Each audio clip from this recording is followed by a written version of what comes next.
patagalin. Dalawang request bago ako magtapos. Una po, pagdasal niyo ko. Medyo nakakapagod na rin. Although ginaganaan ako dahil mahal niyo ako, pagod na rin yung katawan ko.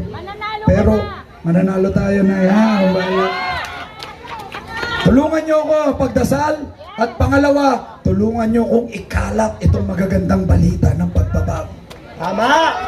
Kakailanganin ko kayo. Lalo na yung mga marites sa marisol-sol dyan. Ay!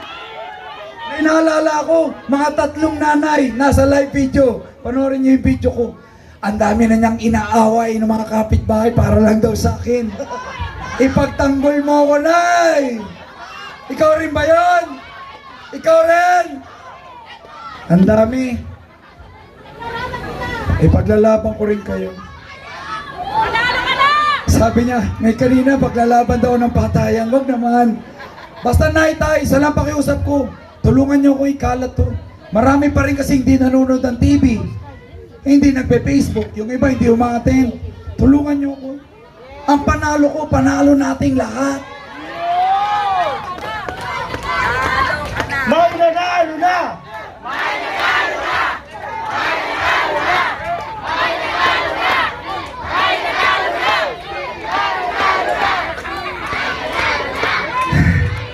Maraming salamat po sa inyong suporta.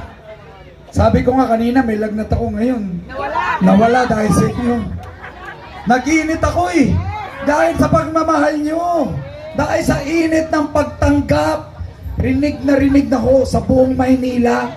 Ang mga Manilenyo gusto na ng pagbabago. Bago naman!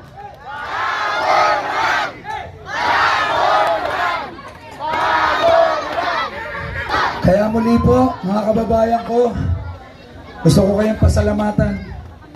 Ulitin ko po, huwag kayong mag-alala. Mapanatag po kayong lahat. Bakit? Ang lakas ho natin sa bawat distrito sa Maynila. Tama! Ganito, katindi ang pagmamahal. Ngayon pa lang to, may 2 pa akong pupuntahan pagkatapos ito. Tapos ganito ulit ang salubong sa akin. Doon mo makikita kung sino talaga yung malakas at mahal ng tao. SB! SB!